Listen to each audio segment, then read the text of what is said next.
Yo, what's up guys? Welcome back to Audiobook Dynasty. If you want early access and even more parts for free, make sure to join me on Patreon. Chapter 1-1, The Pirate King Who Was Captured Without Mercy. In the South Blue, 5 Navy warships, much larger than the common Navy ships in this area, were rapidly sailing through the waves in a single formation. Not far from them, there was a normal and quiet island in the sea. On the deck of the main warship, 4 extremely tall men, with an estimated height of about 3 meters, stood at the bow. Each of them exudes a unique aura. Among them, the man who is closest to the front and with a ball-shaped haircut is the most powerful. The big white robe on his body is constantly swaying in the sea breeze. I really didn't expect that person to live in seclusion in such a small place, and he just didn't become a world-famous big shot, one of the 4 men asked. And why are we required to wear formal clothes? Another asked, while showing a slightly sad look. It's okay, Kuzan, there will probably be a big fight next, so you better calm down as soon as possible, the man with the afro said in a deep voice without looking back. Understood, Admiral Sengoku. Kuzan was a little excited but also a little nervous. Understood, the Pirate King? It sounds very difficult. Fortunately, the 3 of us are not the main force. Borsalino, who was behind Sengoku, pursed his lips. He was now wearing a black gentleman's hat and a white suit with black lines. At the same time, he was quite puzzled as to why he, a vice-admiral, was specially assigned to this operation. He really didn't want to get involved in such a troublesome matter. Sakazuki, who was in the middle of the 3, was wearing a red suit, although he didn't say anything, his cold eyes were fixed on the island called Baitrilla. You must return to your respective warships. Remember, once a fight breaks out, your mission is to help and surround it. Don't overexert yourself. Sengoku loosened his collar and ordered. Yeah. Clear. Soon, the 3 most promising rookies of the Navy headquarters returned to their respective positions, and then the 4 warships dispersed and surrounded the island in various directions, while the warship where Sengoku was located continued to advance. Sengoku was alone on the bow of the ship, looking at the approaching island as he reflected in his mind on this somewhat strange mission. How did the world government know that Roger was here? And Roger really had a terminal illness, so he disbanded the pirate group? It was even said that Roger had a wife named Rouge on this island. Plus, she's pregnant. This is the top-secret information sent to you by the world government through Fleet Admiral Kong a few days ago. Such incredible things made him increasingly fear Cypher Pole's ability. It's really chilling that something like this can be found. Wow, we're finally here, that bastard Roger is hiding so deep. Garp yawned, rubbed his eyes and walked out the hatch. Seeing his unattractive appearance, Sengoku's veins bulged on his forehead, and he said angrily, look at how you look. You're about to fight and you look like you just woke up. Garp waved his hand indifferently, okay. Didn't that guy, Roger, have a terminal illness? Now that he's alone again, he's a lot less threatening than before. You are a bastard. Sengoku looked at him angrily, then turned to look at Tsuru and stopped paying attention. Garp walked up to him, touched his chin, and said with a confused look, for this mission alone, we are specifically asked to pay attention to the safety of civilians, to first try to evacuate the residents of the island, and to let's try not to damage the buildings on the island as much as possible. To be honest, I still can't believe what I'm hearing. Did the 5 elders eat the wrong thing? Watch your words, Garp. Sengoku snorted coldly, but he was also extremely surprised in his heart. He always felt that the world government had become a bit strange. But no matter what, this request is very much in accordance with his wishes, so he simply accepted it willingly. On Baitrilla Island, the people near the port saw 5 huge warships surrounding them and began to panic. They didn't know why the Navy came to such a remote place in the South Blue. Roger, who was having lunch with Rouge, who had just found out that she is pregnant, frowned and his expression gradually became serious. What's wrong, Roger? Rouge put her knife down and looked at him strangely. I'm going out for a while, you eat first. Roger stood up, touched his wife's long golden hair, and left the dining room with a smile on his face, but when he opened the door, his eyes suddenly became sharp, and he was no longer so gentle like before. He slowly closed the door behind him, looked at the deserted streets around him and finally sighed. Hey, did they still find me in the end? Then, Roger slowly walked in one direction. Shortly after turning a corner, he saw a familiar figure and a group of marine soldiers with guns aimed at him. The atmosphere solidified in an instant. Hey, Roger, long time no see. Garp smiled and waved, as if he were seeing an old friend. He didn't have the normal attitude towards pirates on the part of the marines. Can you tell me how you found this place, Garp, Sengoku? Roger ignored the dense weapons pointed at him and his tone seemed very calm. You underestimate the intelligence capabilities of the world government, Roger, Sengoku said in a deep voice, as he sighed in his heart, why can't the Navy do the same? Cypher Pole, it is really a terrible organization. Roger reflected. He wondered if he had made some mistake and was found by the CP people, but no matter what he thought, something was wrong. The existence of this island was clearly not mentioned to anyone, not even his crew members. Understood, there is no need to explain the purpose of our coming here, so what is your choice? Sengoku asked. As soon as he mentioned this, Garp's body tensed. After all, you could say that the man standing in front of him was his rival for half of his life. Can you let Rouge go? Roger asked. To be honest, he didn't really have high expectations for this, but he still asked just in case, but Sengoku's next answer surprised him. Yes, according to the orders of the 5 elders, as long as you do not resist, your wife Rouge and the unborn child will live in Marineford, but they cannot leave the island without permission. Sengoku said something that even he found incredible. You even know Rouge is pregnant? Roger looked at Sengoku in shock. You should know that this pregnancy was only 1 month old. Even if there were CP people lurking on the island, it would be impossible to know about this kind of thing right away, right? Faced with this problem, Sengoku could only remain silent because he did not know the inside story. But no matter what, this answer still calmed Roger down a little, but he still looked at Garp and asked, "Is this true, Garp?" The latter thought for a moment, nodded and said, "This is also the order I heard." Really? I'll leave Rouge and the kid to you in the future, Garp, Roger said with a smile on his face. As soon as he finished speaking, he slowly extended his hands and let an extremely serious rear admiral approach and handcuff him. It's just been a year since Roger became the world-famous pirate king and now, he's officially arrested by the Navy. In the depths of Castle Pangaea. Loneliness makes the night deeper. Loneliness sublimates in the night. Only the eternal full moon releases its cold light. Even if there are dense stars flashing around him, it still can't bring him the slightest warmth. Just look down so quietly. Capital of the world government, it is the center of the highest power in the world and is recognized as the sacred land. All these titles refer to this city that is located on the Red Earth continent. Mary Gosa. Even at night it shines like the most dazzling golden crown. And this ancient castle called Pangaea is the core of Mary Gosa. It is the home of the 5 elders, who control the situation and direction of the entire world, but there is an even more central existence in the power core. Empty throne. To the world, this red golden throne, symbolizing peace and equality, will always be placed as a symbol on the high 3-tiered platform, and no one will ever sit on it.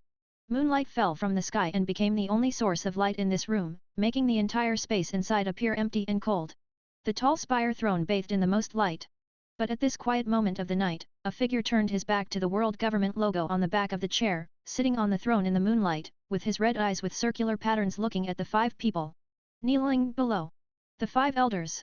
Sir, Gold Roger has been successfully arrested by the Navy. At this time, Sengoku and Garp are responsible for escorting him to Impel Down. His wife, Porgas de Rouge, is also following his arrangements. She will be under house arrest at Marineford, guarded by a unit of female troops led by Vice Admiral Tsuru. The bald man wearing a white robe holding a long knife was the first to speak, followed by the bald man with a big mustache who was kneeling to the right of the one in the middle of the 5 people, and asked. After some discussion, the 5 of us considered carrying out a public execution in Roger's hometown of Logetown in the East Blue, to impress countries around the world and at the same time curb the arrogance of the increasingly pirates rampant. What do you think, Mr. Imu? No. This response from the senior person really surprised the 5 people kneeling on the cold ground, causing them to go into a daze for a moment. They really did not expect the Lord to reject this proposal.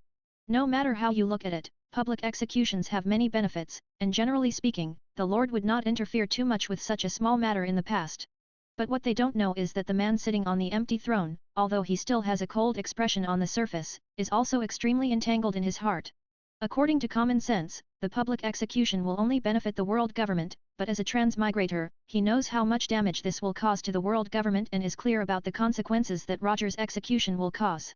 Maybe Roger is awaiting a public execution. I didn't believe the statement that Roger opened the Age of Dreams. I guess he only thought of it because someone asked him by chance. Anyway, he felt that even if no one asked, Roger would definitely shout something similar, otherwise, wouldn't he give up and die in vain? The execution site will be located in Marineford to avoid an accident, and only Sengoku's voice will be played during the live broadcast.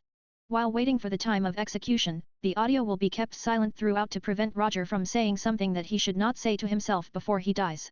Sitting on the empty throne, I came up with a plan to prevent an accident from happening like in the original plot. Avoid an accident and people saying things that shouldn't be said. The 5 elders carefully considered these 2 key phrases. Soon, the old man who was kneeling on the far left, mainly responsible for history and technology, seemed to understand it first. The Lord is wise. The four people on the right looked at him in confusion. What do you understand?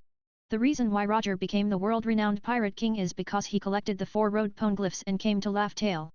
This means that he must have some knowledge of the Void Century, so we must prevent him from making that knowledge public.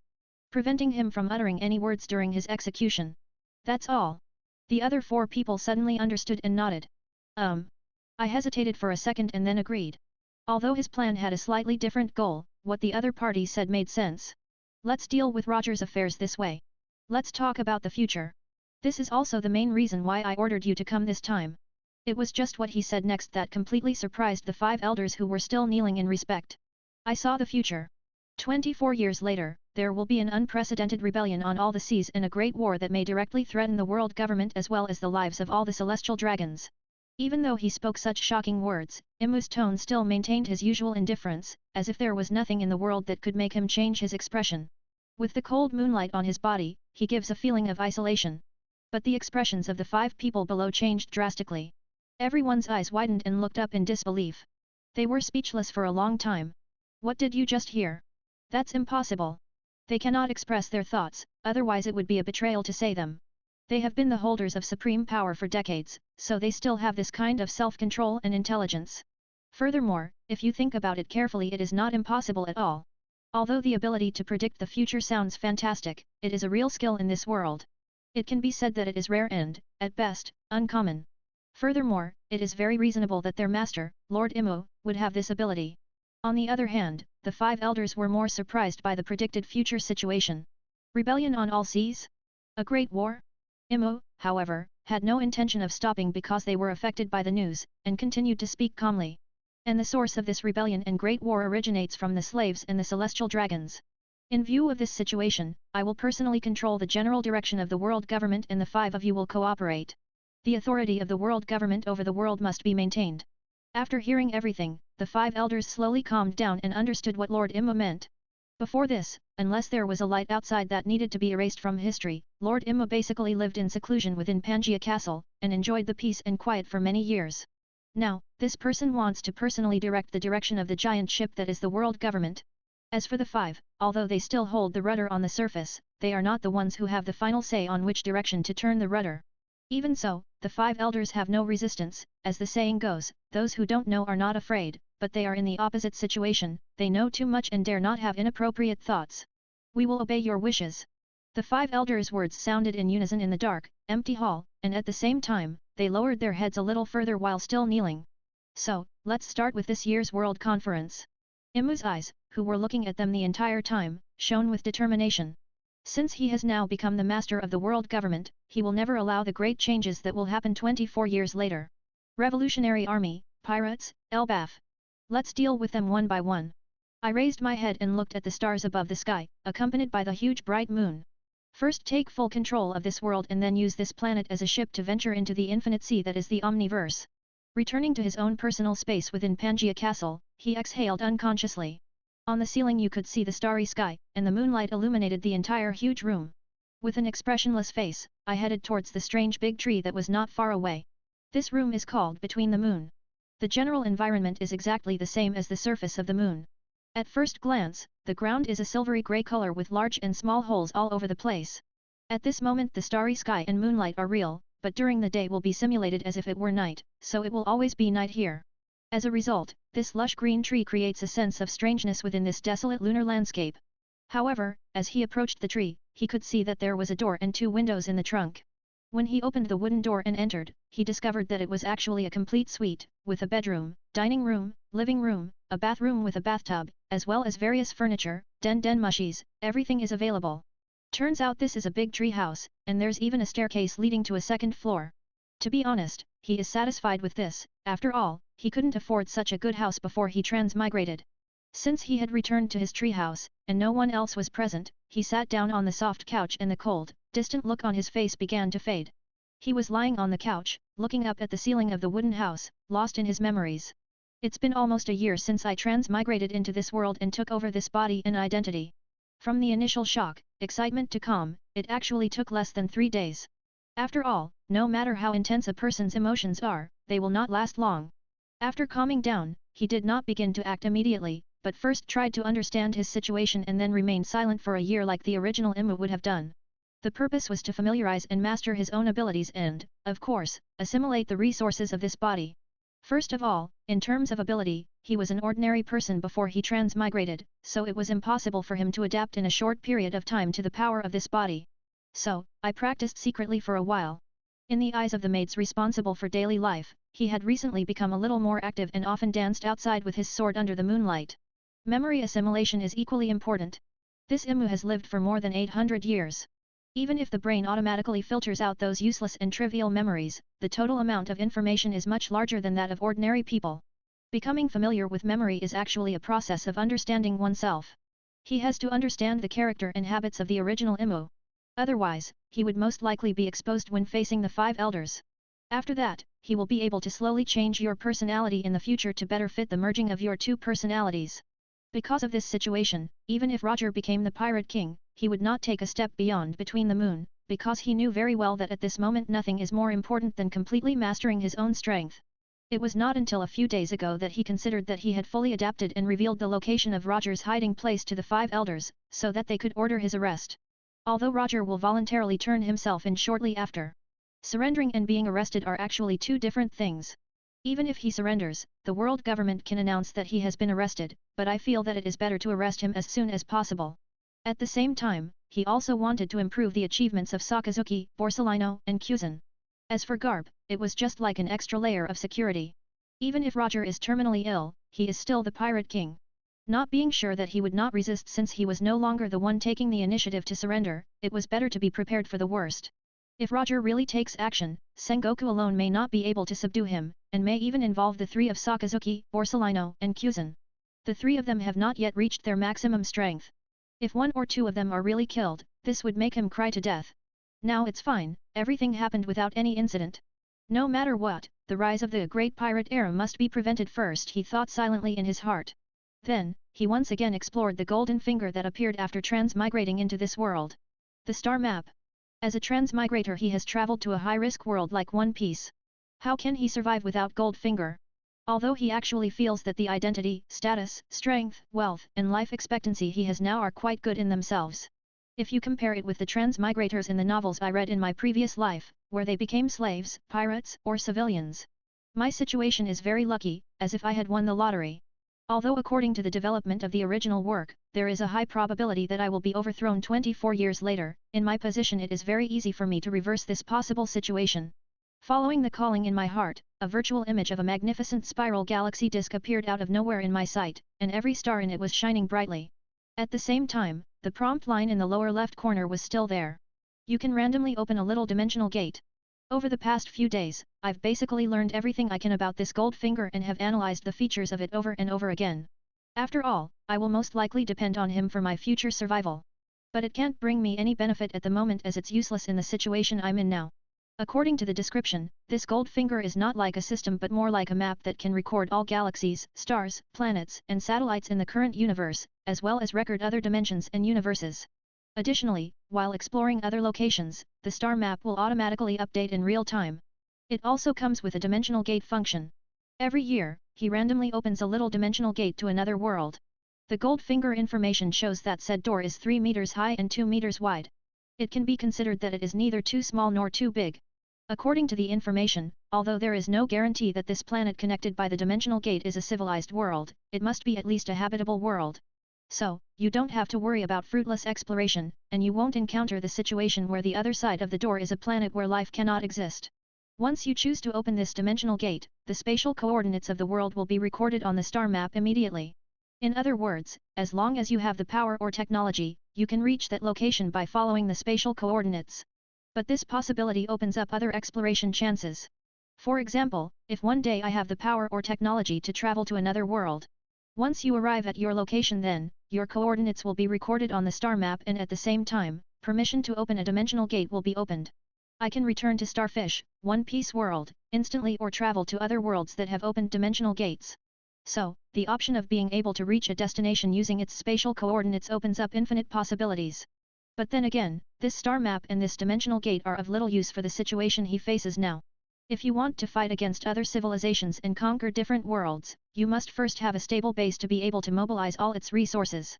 At this time, he has not even completely controlled the world of Starfish, One Piece world, and he will even facing a major crisis 24 years later. Why should I think about the vast unknown universe? In the final analysis, in order to control the current world, this star map and the dimensional gate will hardly be of help to him. Perhaps, if we are really forced to reach a dead end in the future, this star map and dimensional gate may be the only thing that can save his life. Thinking about this, I felt more at ease. With his terrifying combat prowess and various abilities, he thought that as long as the world's environment was not too harsh, it would not be a big problem to live a peaceful life. Now that there is a backup plan, let's clean up the world. Marine Ford. Rouge, who hid her appearance with a black robe, had an expressionless face.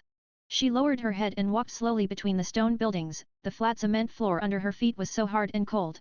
She was surrounded by a dozen marines, all dressed in loose, white cloaks with the shield of justice. Some of them were 2 or 3 meters tall, and each of them exuded a strong aura that made the marines on both sides of the street raise their chests and salute. Just now, as soon as she got off the warship, Navy Admiral Sengoku handed her over to the Vice Admiral who was leading her team in front of her. Roger was imprisoned on another warship. After the spectacular and massive gate of justice opened, Navy hero Garp led the team sailing in another direction. Rouge knew that he was being taken to the extremely terrifying underwater prison, Impel Down. After the ship Roger was on disappeared from sight, she didn't look away from the direction she left for a long time. Rouge raised her eyes slightly and looked at Vice Admiral Tsuru. She looked to be about 40 or 50 years old. Although the wrinkles at the corners of her eyes were already beginning to be visible, there were no white strands in her dark blue hair. The 2-meter-tall figure also seems somewhat normal. The key is that she doesn't have too strong aura, which gives people a very gentle feeling. Also, I've heard Roger mention her before, and she seems like she's a decent marine named Tsuru. This improves Rouge's mood a little and allows her to relax for the moment. But she doesn't care much about these marines, she is more concerned with how the world government will treat the child she carries in her womb. After all, this is the blood of the Pirate King. As for her own life, to be honest, she didn't care much about her. Under the gaze of many Navy officers, the group of people finally arrived at the gate of a camp in the west. She saw that 2 female soldiers were guarding the door on both sides. Looking further inside, many small buildings and a large playground could be clearly seen. Rouge followed Tsuru to the camp and found that the place was full of female marines. At that moment, she seemed to understand that she was being taken to an area exclusively for female soldiers. You go back and rest, and leave the rest to me, the Vice Admiral stopped and told the officers escorting them. Yes, Vice Admiral. The officers responded without hesitation and then dispersed. She then turned her eyes to Rouge and said with a smile, "Come on, I'll take you to see your room." Rouge decided to remain silent. Tsuru didn't care that she didn't respond, she turned around and continued walking while Rouge followed him in silence. Soon the two of them arrived at a very simple house. "This is my house, and you will live with me from now on. No one will enter without permission and there are always female doctors in the camp. You can live here in peace." After hearing Vice Admiral Tsuru's words, Rouge looked at the atmosphere inside the house. Golden sunlight shone through the glass windows.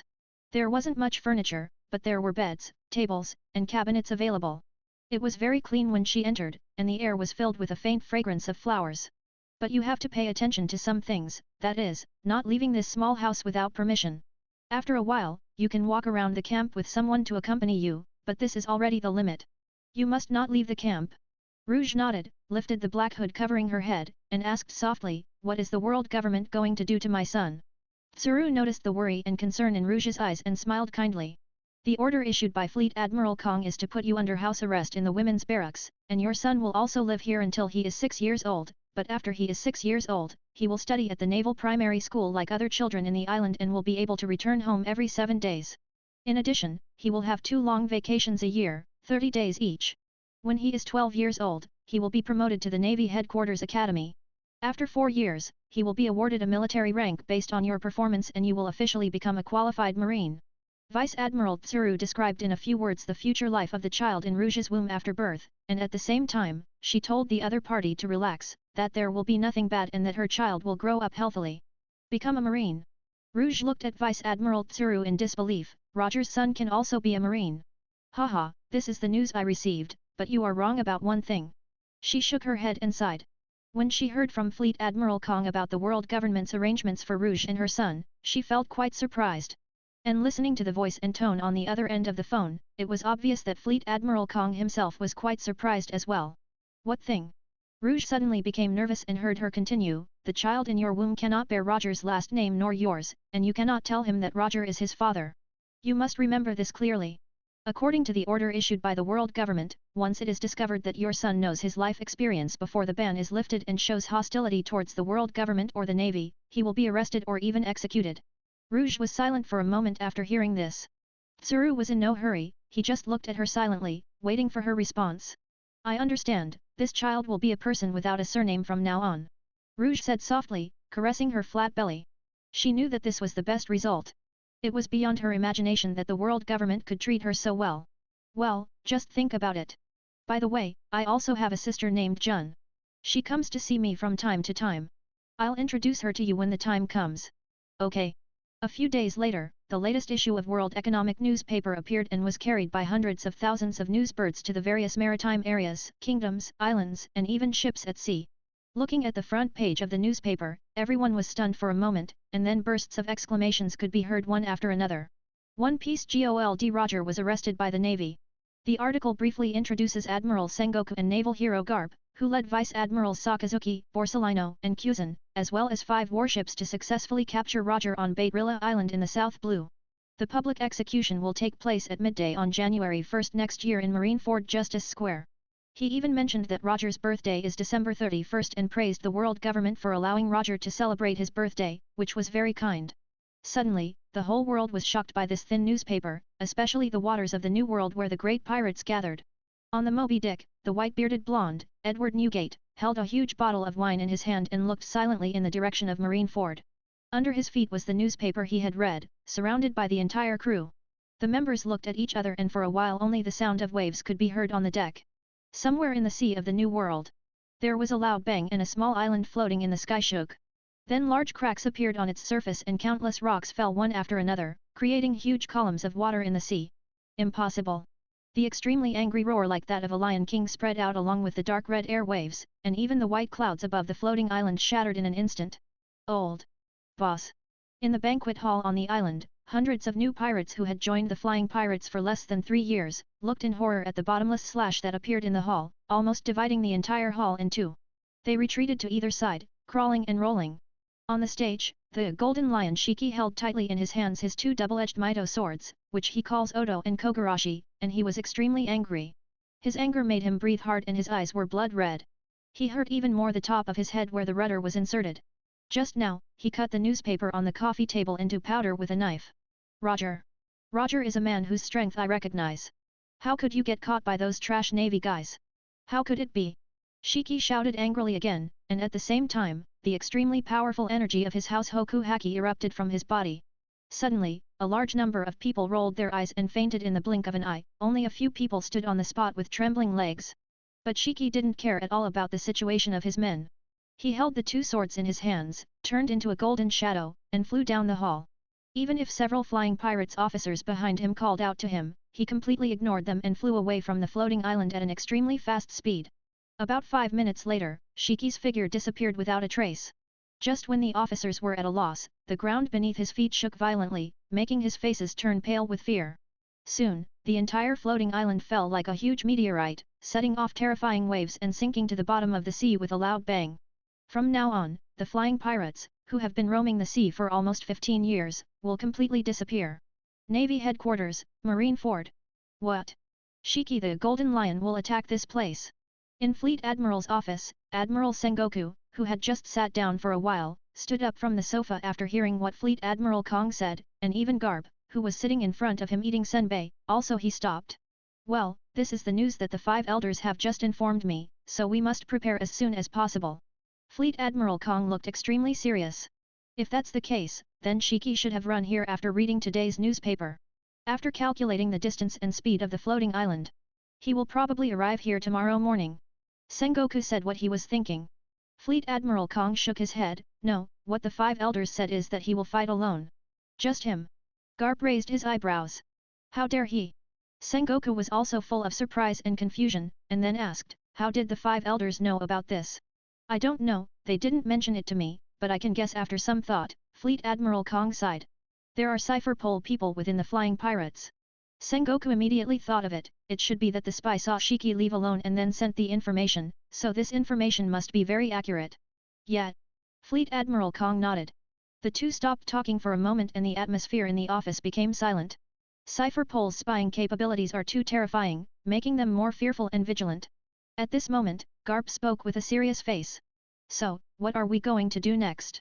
No matter how arrogant he is, he still knows the severity of the Golden Lion Shiki's attack. If he comes alone, it will definitely be faster. He will be here tonight at the latest. No, before tonight. Sengoku said in a deep voice. Then we wait and catch him when he arrives. Garp clenched his right fist. No. Sengoku shook his head. He looked at Fleet Admiral Kong and said, we can't let the battlefield be at Marineford, otherwise it will cause heavy damage and casualties. We also can't get too far away from here, after all Shiki's target is this place. Fleet Admiral Kong thought about it. Then he nodded and asked, do you have any ideas? Let's talk about it. Sengoku slowly leaned back on the couch, frowned, and began to think deeply. There were only 3 islands around Marineford, an ice lobby, Impel Down and the Sabayati archipelago. Obviously, these places cannot be used as battlefields. But if there's no island available, are he and Garp still supposed to fight at sea? That would require aerial combat, which would be too advantageous for the Golden Lion Shiki, who is a user of the Fuwa fruit. How about mobilizing some warships and placing them on the sea in front of Marineford? Fleet Admiral Kong came up with a way. Okay, but a few ships may not be enough. Even if Garp and I go together, it won't be easy to defeat Shiki. It will take at least 10 ships. Thus, time passed little by little, and the golden sun on the blue sky slowly set, reflecting its golden light on the sea. Soon the sky began to have an obvious night color. Suddenly, 5 Navy warships floating in the sky appeared on the horizon, and the deck of each ship was littered with the corpses of the Marines, including several vice-admirals with the mantle of justice still draped over them. The extremely strong smell of blood filled the surroundings of the 5 warships, and from time to time, blood dripped down the hull of the ships. They were like demon ships out of hell flying quickly across the sea. The Golden Lion Shiki was sitting cross-legged on the observation deck of one of the warships, looking at an island in the distance. It's Navy headquarters, Marineford. Now it has arrived. He stood up slowly and gradually clenched the hands holding the 2 swords. As the distance rapidly shortened, his pupils suddenly shrank. Although he had not seen anything with the naked eye, he had already sensed 2 extremely powerful people. And the familiar aura filled Shiki's heart with doubts and surprise. After a few moments, the 2 sides came close enough to look at each other. Shiki clearly saw 2 strong men dressed in white cloaks with the word justice and black suits. They seemed to be standing in the calm sea. The 5 floating warships slowly slowed down. The Golden Lion Shiki gritted his teeth and said the names of the 2 people. Sengoku. Garp. The malice and murderous intent in his eyes were not hidden at all, and the anger in his heart increased even more. At the same time, he had already seen what was under his feet. It was ice, a vast sheet of ice that froze the entire sea near Marineford. Obviously, the Navy has been prepared for your arrival. You're finally here. I've been waiting here for 2 hours. I'll give you some extra hits for it later.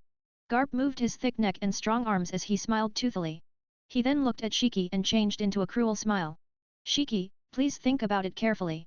As long as you make a move, you won't be able to leave today, Sengoku said solemnly as his feet stepped on the cold ice. Shiki was furious after hearing this. Since he dared to fight, he had already made up his mind. He needed an explanation. Tell me. How did you get that useless Marina to catch Roger? Bring him here. Even if you want to kill him, I can only kill him with my bare hands. He is a man whose strength I recognize. Sengoku and Garp did not respond after hearing this. How is this possible? I just felt like Shiki was completely living in a dream. The 2 looked at each other and, in tacit agreement, took off their robes of justice and tossed them aside, then walked slowly towards Shiki. At the same time, accompanied by the roar of the Golden Lion, the 5 blood-stained warships slammed into them with overwhelming force. Give me back Roger! Behind them, at the edge of the plaza in Marineford, Kuzan sat on the ground panting, looking wearily at the battle unfolding in the distance. The sacred land of Mary Gosa, Pangaea Castle, between the moon. I lay back on the comfortable sofa and carefully watched the high-definition video broadcast by the Den Mushi. It was the scene of Sengoku, Garp, and Shiki fighting fiercely outside Marineford. The ubiquitous airwaves bombard everything around, waves falling one after another, pieces of ice and wreckage of warships constantly exploding, coupled with the incredible speed and skill of the 3 people, accompanied by bursts of dazzling golden light, give people a feeling of the top-notch blockbusters in my previous life. When I had just transmigrated, I couldn't see the movements of these people at all, but now it is different. I have completely adapted to my own strength, and my dynamic vision can easily capture the details of the battle. I picked up the wine glass from the coffee table, swirled the sparkling wine inside, and chuckled. This way, Marineford will be able to avoid being destroyed for the most part due to the fight, and it's just a matter of Kuzan expending more energy. Naturally, he told the 5 elders about the attack on the Navy headquarters by Shiki the Golden Lion beforehand, and then they conveyed it to the Fleet Admiral Kong. As for the idea of allowing Kuzan to create a large ice field outside of Marineford, it is said that it was Sengoku's idea.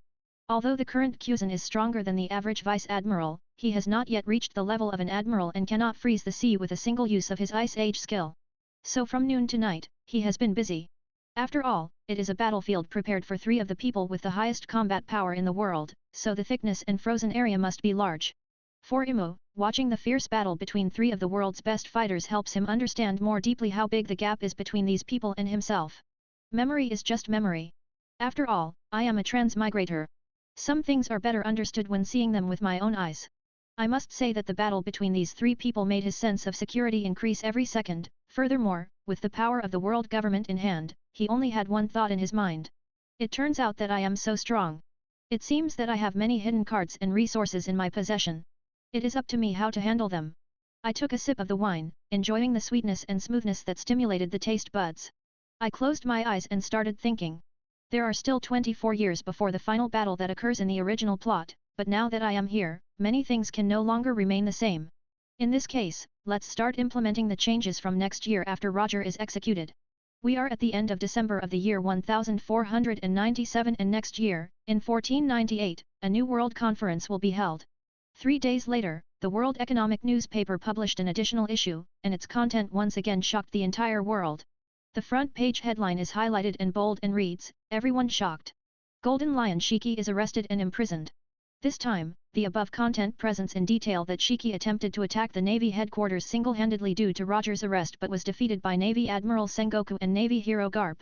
At this moment, he is already imprisoned in the world's #1 prison, Impel Down.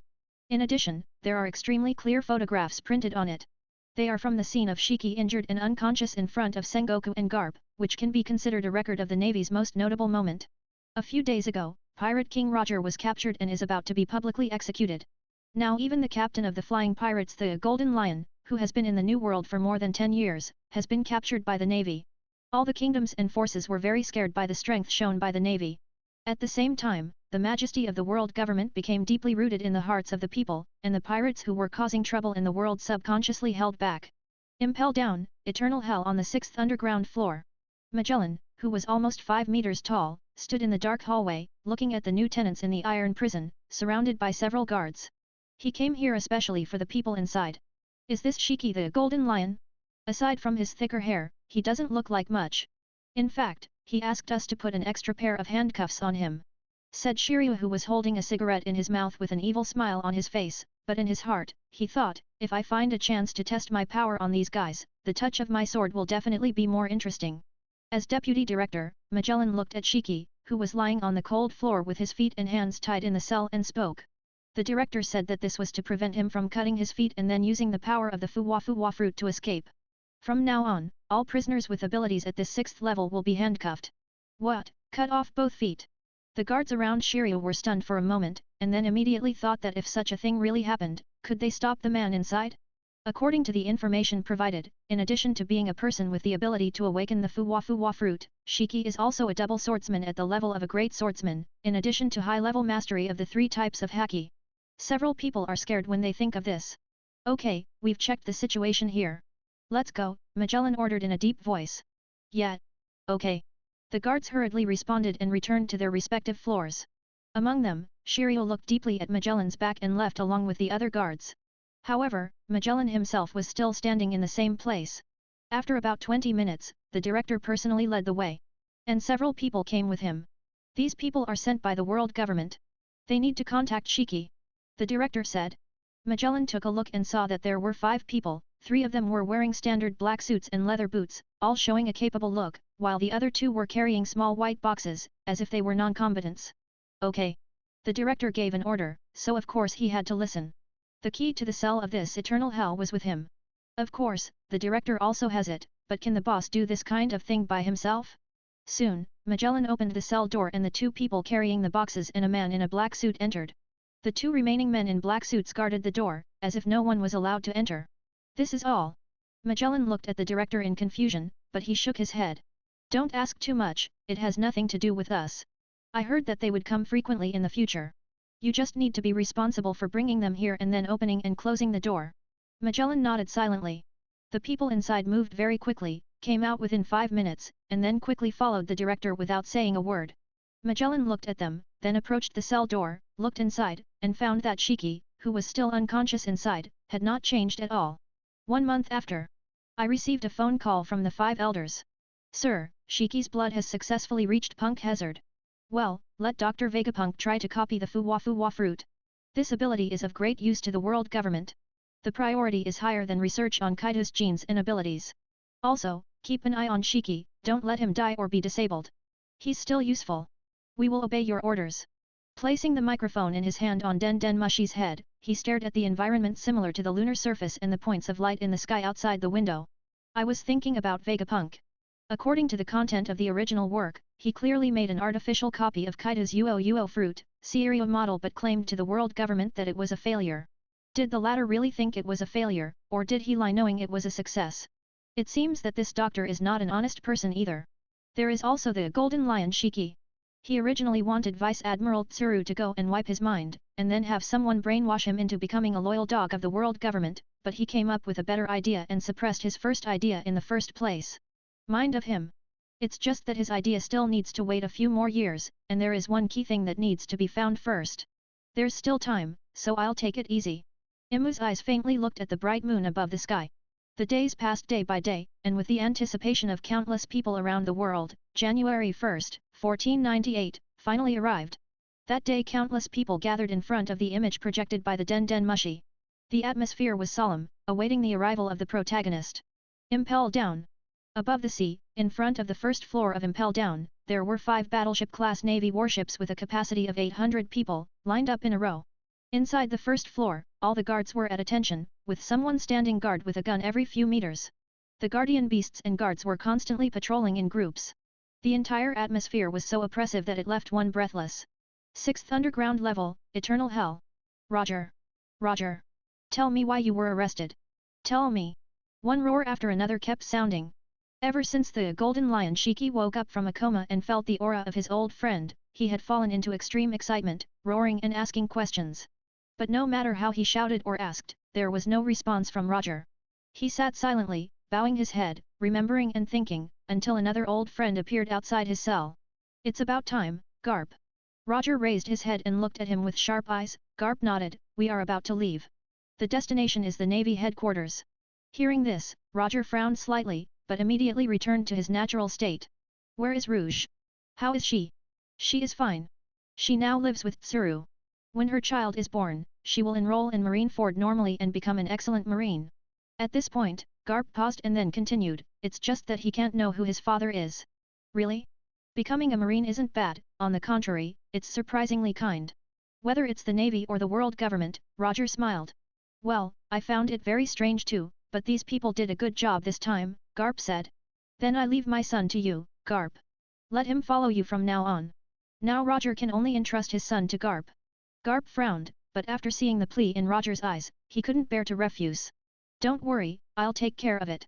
After all, we've been rivals for half my life. At the same time, the screams from Shiki's side continued, but the two people present did not pay attention to it until they left the Eternal Hell. The fleet escorting Roger left the calm belt, waited for the gates of justice to open, and then continued to follow the massive spiral current, returning to Marineford Harbor at an extremely fast speed. Garp stood on the deck of the warship and looked towards the central plaza. What he saw was a dark crowd. A phalanx composed of tens of thousands of officers and soldiers from the Navy headquarters. In front of the Fortress of Justice, a high execution platform has been prepared, and there are several visual Den Den Mushis pointing towards it in the distance. Everything is ready. The warship docked at the port. Garp personally led Roger down in handcuffs and he had to walk the rest of the way alone. Roger no longer looked at Garp, but he looked at the scorching sun in the sky, smiling widely and looking very satisfied with the weather. Tap, tap, tap. The Marine phalanx has left a wide and straight path, leading directly to the execution platform at the other end. As a Navy admiral, Sengoku was on the execution platform. Together with the entire Navy present and thousands of people through the live broadcast, they watched Roger walk step by step. At this moment, apart from the sound of footsteps hitting the ground, only the sound of waves breaking in the harbor and warships swaying in the sea could be heard. Oh yes, there are also the squawks of those seagulls in the sky. Time seemed to stretch as Roger walked. Everyone waited in silence, watching him step by step to the high execution platform, and then he sat down next to Sengoku. This scenery is really pretty, Roger said with a smile, looking at the large formation of marines below him. However, it would be better if you let that guy, Shiki, suffer the punishment with me. This way, he could have a companion on the road to the underworld. I think he has a lot of things to ask me. After hearing this, Sengoku said in a deep voice, today's protagonist is you, Pirate King Gold Roger. There was still half an hour before noon, so he didn't mind chatting with Roger for a bit. I thought about it carefully in prison these days, and I am very sure that there is no one from the world government on that island, Roger said, looking at Sengoku. He and his Kanbunshoku haki sense that he has the special ability to hear the voice of all things, so, if there are spies on the island, it is absolutely impossible to escape from perceiving him. So how does the world government know about Baitrilla Island? Sengoku naturally thought of this as well. Although he remained calm on the surface, he subconsciously began to think about it. Could the world government still be hiding some unknown investigation method? For a moment, they were both silent, letting time pass in silence. At 11:55, two executioners with spears came on stage, while Sengoku had already come down from the platform early, standing below and looking at Roger like other marines. This was the only respect they could give to the Pirate King. 5 minutes later, the 5 elders in the distant holy land of Mary Gosa were sitting on the sofa in the Hall of Power and saw through the projection with their own eyes as two sharp spears pierced Roger's chest. Scarlet blood began to gush out and a pool of blood formed beneath him. One Piece, Gold Roger, die today. At this moment, the entire ocean seemed to be silent, and everyone was looking at Roger's body. The next moment, people from all over the world cheered with joy. They threw their hats, newspapers, and even bells, with great enthusiasm to celebrate the death of the world's greatest pirate. Worororo, let's go, it's my era from now on. On a deserted island in the New World, Kaido, who had already formed the Beast Pirates, stood up with a bottle of wine in his hand and left the island with a big smile. He was closely followed by King, Queen, and about 20 Zoan-type fruit skill users. Todo Land, Whole Cake Island.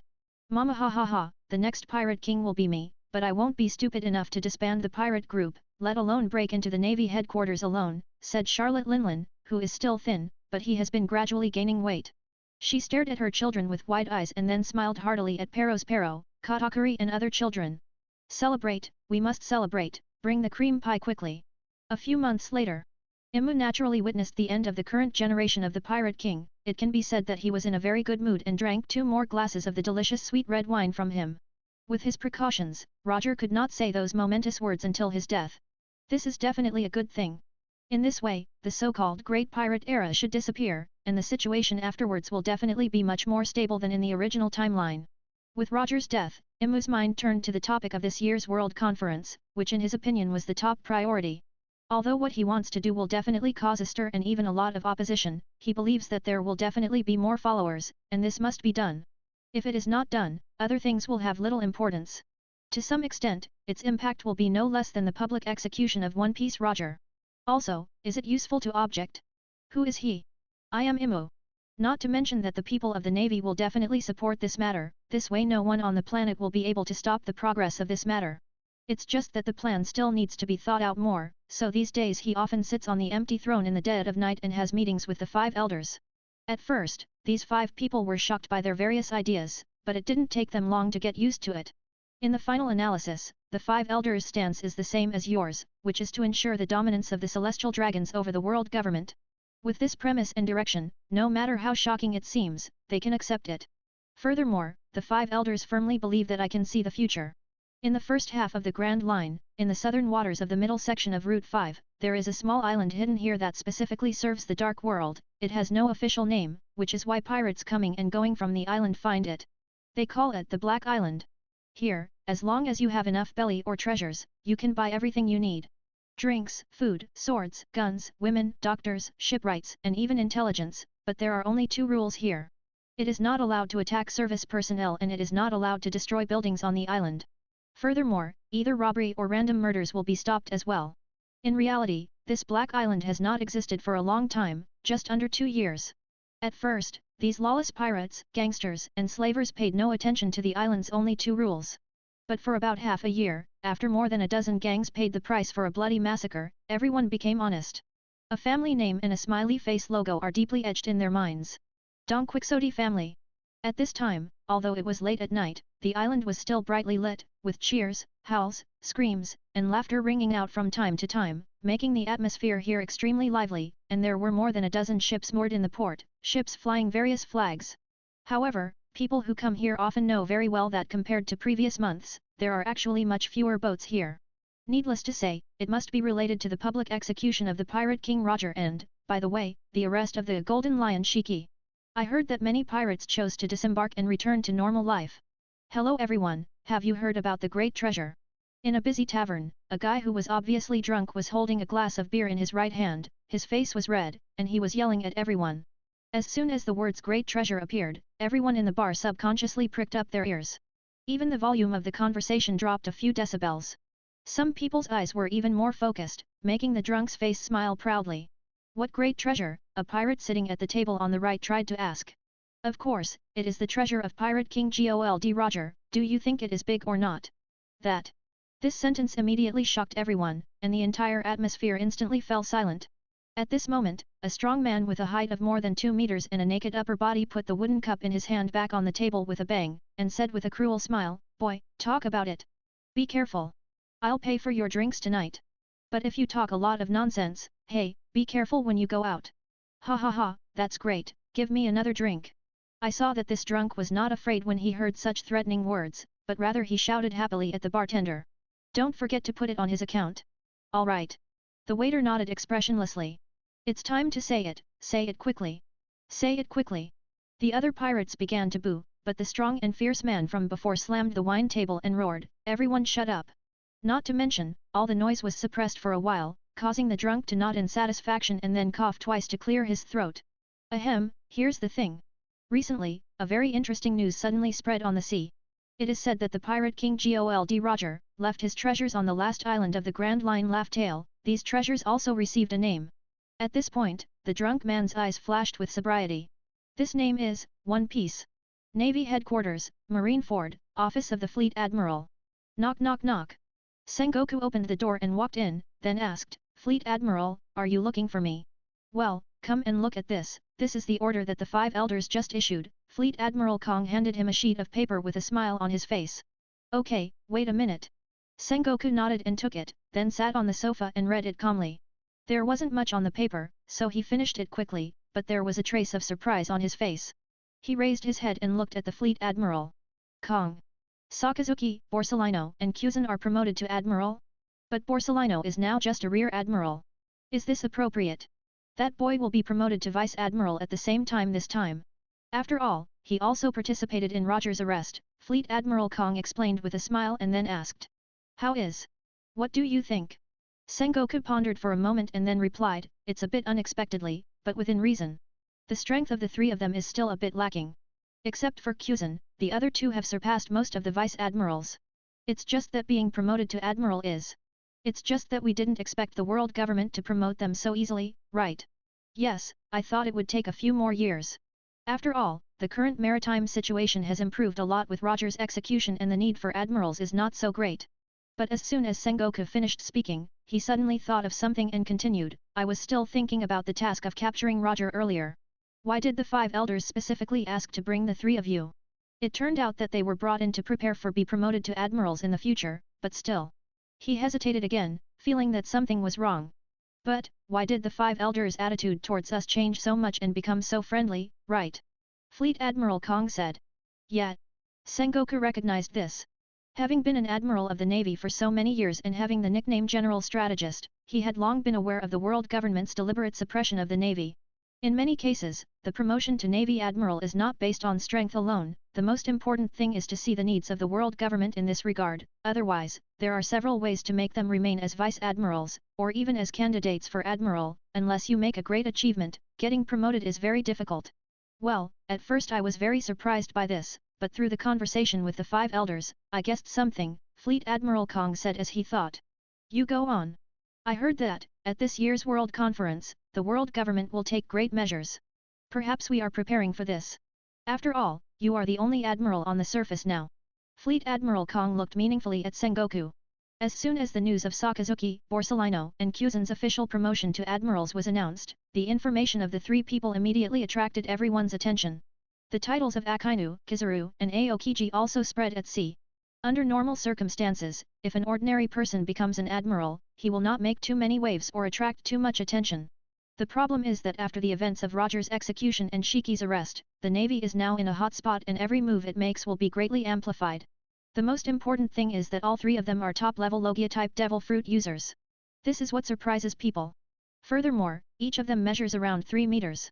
Anyone with a little brain can see that their qualifications are not trivial. Especially the kings, of the countries under the world government, can imagine that it is completely conceivable that, in the next few decades, the Navy will have 3 admirals with some of the best Lodge-type devil fruit abilities. West Blue, Kingdom of Elysia. 2 battleship-class warships, much larger than ordinary Navy warships, were escorting an extremely luxurious white ship that was slowly sailing towards the country's port. The white sails engraved with the world government logo billowed in the sea breeze. At this time, King Thalassolucus has ordered the evacuation of other ships throughout the port. They must receive the arrival of the nobles of the world with the cleanest and most orderly appearance. At the same time, he himself led all the country's nobles to wait at the dock and watched in amazement as the ship docked. Hundreds of the strongest and most capable soldiers looked forward and stood at their posts with solemn expressions, maintaining order within a radius of several hundred meters. Not long after, as the luxury ship was docking, 4 long, wide wooden planks slid from the deck and were joined together. 2 people dressed in attendant uniforms immediately placed a soft, brightly colored red carpet on the wooden board, which connected to the red carpet at the feet of King Thalassolucus. Then a large number of warriors with spears and full-body plate armor divided into 2 teams and quickly disembarked, taking over the security work of the entire dock in an instant. In this regard, neither King Thalassolucus nor any other aristocrats raised any objections, they only focused their attention on the most distinguished people in the group. The Celestial Dragons. I saw a yellow-haired man wearing a thick white protective suit adorned with medals and a transparent air bubble on his head, as well as a golden cape. He let the strong slave beneath him slowly carry him down the red carpet. He was followed by 2 members of the world government dressed in black suits and leather boots. Hey, that person seems to be Captain Honor, right? An aristocrat's expression changed, and he whispered to the people around him. Yes, it's him, the Black Tiger Honor of the Tiger Claw Pirates. He didn't break into the Grand Line after making a high-profile announcement 2 years ago. How could he become a slave? I remember that his reward reached 43 million bellas. The aristocrats who recognized the identity of the slave whispered in surprise. Ahem. King Thalassolucus turned and looked at them with disgust, then straightened his clothes and walked over to greet them, bowing his head respectfully. I would like to welcome the supreme descendant of the Creator, Saint Rosward, to the Kingdom of Elysia. King Thalassolucus greets you. Saint Rosward sat cross-legged on Captain Honor's back, looked at the surrounding environment and the aristocrats who came to greet him, and snorted, he's just a king, when did low-level nobles have the right to stand in front of him, the celestial dragons? Ah, yes, this is my mistake. Thalassolucus was stunned for a moment, but immediately reacted and quickly apologized, then turned around and shouted at the aristocrats. What are you waiting for? Why don't you kneel and worship the great Saint Rosward? The aristocrats' faces froze. After all, they were also used to being arrogant in the country. At this moment, the old duke, who was standing in front, knelt down without hesitation and rested his head on the soft red carpet. As he took the lead, the others also responded, one after another, imitating the old duke and kneeling. Seeing this scene, King Thalassolucus breathed a sigh of relief and at the same time gave a thumbs up to the old duke. Not bad. Saint Rosward nodded, very satisfied with the attitude of these nobles, and his favor for this kingdom has also increased a lot. Come on, I'm tired of sitting on this boat, let's eat something first. Yes, I have ordered the best chefs in the country to be ready. Please come this way. King Thalassolucus turned to the side and extended his hand to signal Saint Rosward for him to go first. The latter was not polite and stepped on the back of Captain Honor's head, and headed towards the palace on the island while dozens of nobles were kneeling on both sides. Polyaparu, Poraporu. But just when he reached the other end of the red carpet and was about to step on the clean and flat stone path, a call from a Den Den Mushi was heard behind him, which made Saint Rosward subconsciously turn his head, because I knew that Den Den Mushi was from a direct line to the Holy Land Mary Gosa. Sure enough, the world government official to the right of him took out a small platinum-colored Den Den Mushi from his jacket pocket, and when he took the receiver and plugged it in, the appearance of the microphone changed, and he began to speak. Talk. The 5 elders ordered that all celestial dragons, who are outside the Holy Land, return immediately after receiving the notice. I repeat, the 5 elders ordered that all celestial dragons, who are outside the Holy Land, return immediately after receiving the notice. Saint Rosward's face changed, and he became angry. He had arrived here less than 2 minutes ago, but when he was about to ask questions, the Den Den Mushi had already closed his eyes. For a time, the entire atmosphere became strange. Even King Thalassolucus was confused and didn't know what to say or what to do. What is the situation? Saint Rosward, what do you think? The cipher pole member holding the platinum Den Den Mushi asked softly. His who dash. Saint Rosward hesitated for a moment with a pale face, then took a deep breath, jumped off the slave captain, and walked towards his luxurious ship. Came back. Although it is a celestial dragon, the 5 elders are also celestial dragons, but they are higher level celestial dragons. He has to obey such simple orders, but he still has to ask what he should ask after returning. Suddenly, he stopped and said to the bewildered King Thalassolucus. I gave you this slave. You are very good. Thank you, Saint Rosward. King Thalassolucus watched in amazement as Saint Rosward climbed back onto the ship. 5 minutes later, even the Sacred Guard soldiers had evacuated. 10 minutes later, the luxury ship and the 2 warships of the Navy headquarters set sail again. 1 month after. Sacred land of Mary Gosa, Pangaea Castle. Lord Imu, according to his oracle, all the celestial dragons have been ordered to return. In up to 7 days, all the celestial dragons will gather at Mary Gosa. Imu nodded indifferently after hearing the report through the Den Den Mushi. From now on, all celestial dragons are not allowed to leave the god's domain without my permission, otherwise, their titles as world nobles will be directly revoked. They will no longer enjoy any privileges and will be imprisoned in the internal prison of Mary Gosa. Yes, we will carry out your orders. In my previous life, I heard many One Piece fans point the finger that the darkness of this world is caused by the celestial dragons. The world government became so evil and corrupt because they had too many privileges and caused problems everywhere. In this sense, my current attitude is to be half in agreement and half against. The reason for not agreeing with that statement is that he has an inseparable relationship with the celestial dragons. After all, he is also a celestial dragon, more so he is the king of celestial dragons, and even the god of celestial dragons. And the reason for agreeing is that he feels that the overall system of world government is unreasonable and too authoritarian. Basically, it remains the same as it was 800 years ago, with little to no progress or change. This point has a lot to do with the previous Imu, which lacked political literacy and governance capacity. At the same time, he just wanted to maintain the status quo. He believed that change would lead to chaos and felt that all problems could be eliminated with absolute power and force. Seriously, how many celestial dragons are there in the entire world government? There are only 500 or 600 in total, and not all of them are wandering outside. Most prefer to stay at Mary Gosa. Unless they want to go out for some trivial reason, they have no interest in the polluted air of the mortal world. Secondly, the royal families and nobles of various countries are also a big problem. Don't think that there are many good royal families like the Nefertari family, the Riku family, or the Neptune family. These families can be described as rare. In terms of evil, most royal and noble families are not necessarily much less vicious than the celestial dragons. Furthermore, their number and scope of influence are much greater than the latter. But no matter what, putting the celestial dragons under house arrest can be regarded as Imu's first change in the world government. Don't they cause problems when they go out?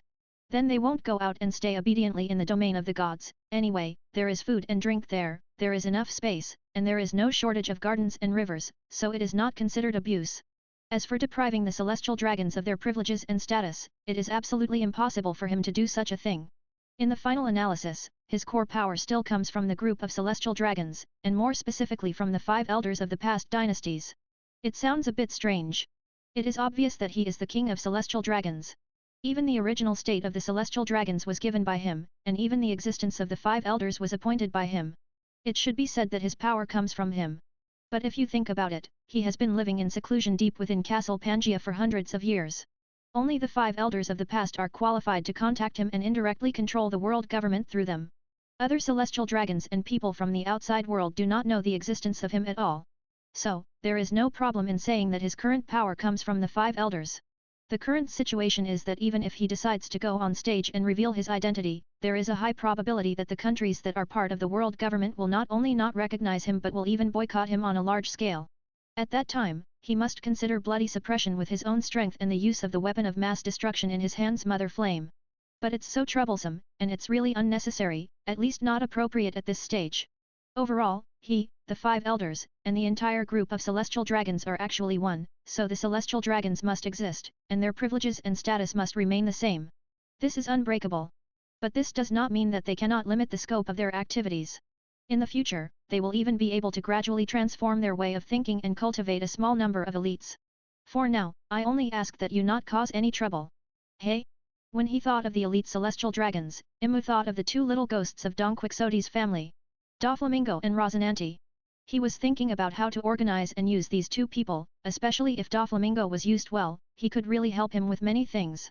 The reason this boy wants to destroy the celestial dragons is because his father's stupidities led to his mother's death. Furthermore, when he attempted to return to the celestial dragon group with his father's head, the celestial dragons collectively rejected and ridiculed him, so he developed an extreme hatred towards the celestial dragons since he was a child. But on the other hand, doesn't that also prove Doflamingo's desire to return to the celestial dragons? I can try. In my past life, there was a theory that Imu and Doflamingo were related because he knew some secrets of Mary Gosa. At least this proves that it's not a crazy idea to recruit Doflamingo. But even so, he couldn't really think about what Doflamingo could do. What would he do after being subdued?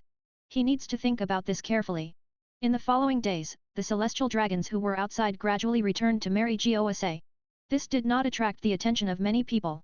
After all, it was nothing special.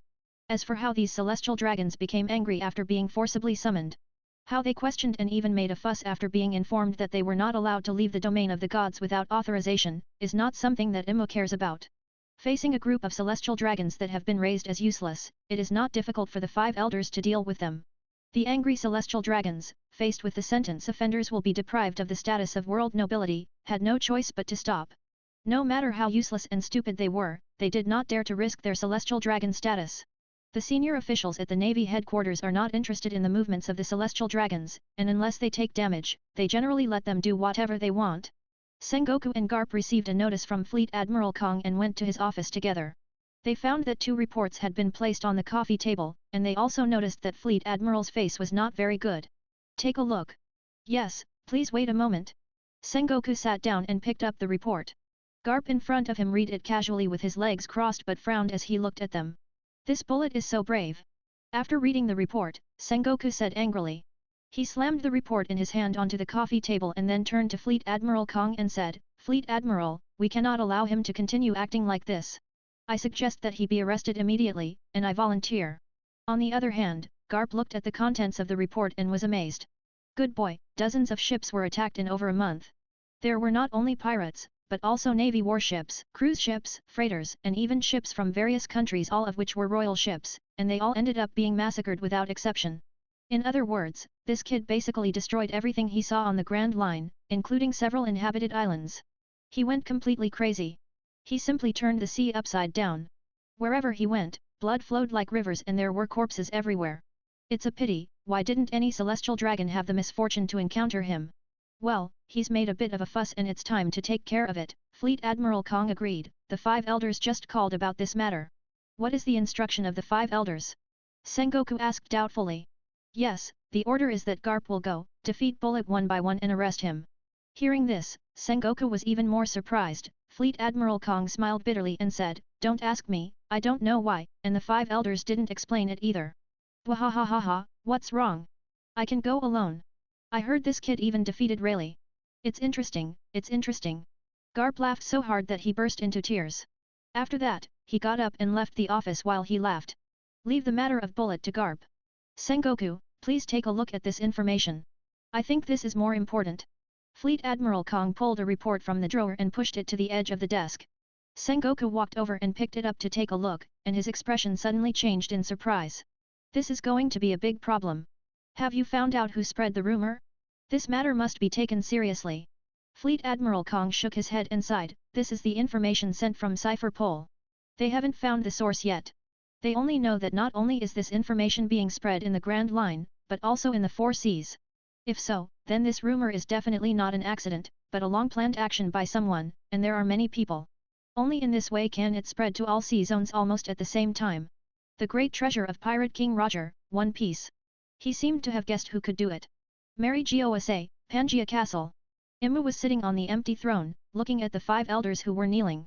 But his face became colder than before, and his originally cheerful mood was now extremely angry. Regarding the rumors about the great treasure One Piece, he received the information faster than the navy. This was the main reason why he met the 5 elders again. There is no reason not to take this matter seriously. It must be Roger's crew members who are spreading rumors. Roger should have told them before he died, but what is the purpose of doing this, said Saint Shepherd Jew Peter, who was kneeling on the far left. He is the head of Cipher Pol and basically all matters related to intelligence are under his control. The Great Age of Pirates. Imu from the empty throne said those words coldly. He had just found a way to block Roger's mouth during the execution. He thought that he could stop this from happening, but he didn't expect that the latter still had that hand. Although this method of spreading rumors around the world through the crew is much less shocking and influential than a loud shout during a public execution, the attraction of the great treasure of One Piece has not changed itself, it just needs more time to spread and ferment. He could already see everywhere in the sea, countless young people and adults, shouting One Piece, setting sail, and pouring into the sea, sailing towards Reverse Mountain. The 5 elders felt heavy when they heard the words Imu said.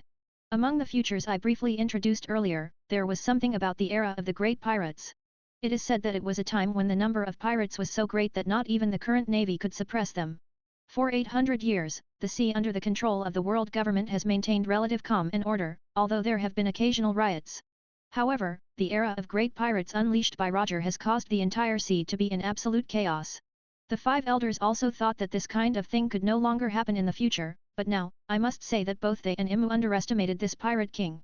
We should order the kings of the participating countries to strictly control the people of their kingdoms who go to sea and let the naval branches everywhere increase patrols. At the same time, let Cipher Pol arrest those who they dare to spread rumors, as a warning to everyone. Saint Ethan Baron V. Nusjuro, who was kneeling second from the left, holding the Shodei Kaititsu, suggested with a fierce expression. The other 4 nodded in agreement. His approach was exactly the same as Nusjuro's, which was suppression and erasure. But Imu, who is sitting on the throne, knows that his methods will not work. The ocean in this world is too big. Although the navy has many people and many warships, it is difficult for them to patrol the vast sea. Sensing that Master Imu did not agree with his proposal, the 5 elders also fell silent for a moment. I thought for 10 minutes and finally spoke. These people who went to sea to become thieves because of rumors, their main goal is the so-called Great Treasure, and their destination is the New World. From the 4 seas to the first half of the Grand Line, and then from the first half of the Grand Line to the New World, 2 nodes must be traversed. Saint J. Garcia Saturn, who knelt second from the right and had a horrible scar on the left side of his face, responded. You mean Reverse Mountain and Fishman Island? Of course, he wouldn't say that Mary Gosa is one of the nodes. Just kidding, how could it be possible to allow pirates to enter the New World around here? So, it could only be Fishman Island located 20,000 meters below Mary Gosa, in a crevice at the bottom of the Red Line. That's right, if a naval branch is established at the entrance of the Reverse Mountain to intercept and verify the identities of incoming ships, it can directly block the influx of pirates from all over the world to the Grand Line. This idea of Imu arose from the maritime customs of his previous life. Reverse Mountain's geographic environment can make a maritime customs function almost seamlessly. If a ship wants to enter the Grand Line from the 4 seas, there are actually 2 ways, one is to take the calm belts and the other is to take the Reverse Mountain.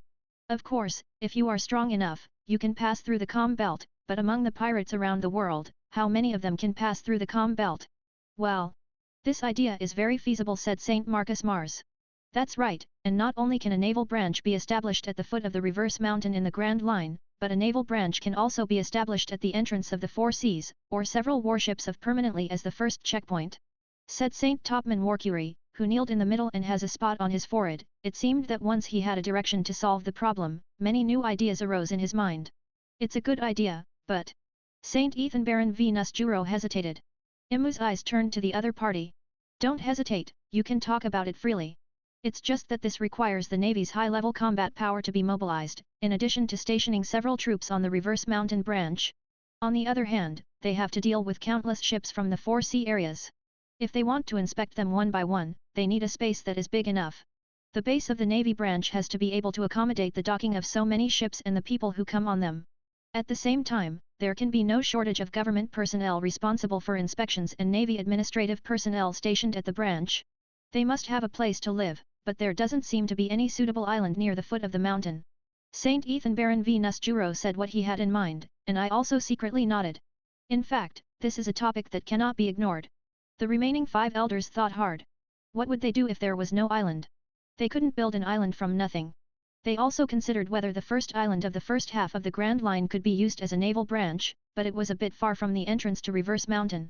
Although it is possible to send warships to wait at the entrance in advance and then urge the ships to go to the island for inspection, this is not only very troublesome, but also has a high possibility of accidents.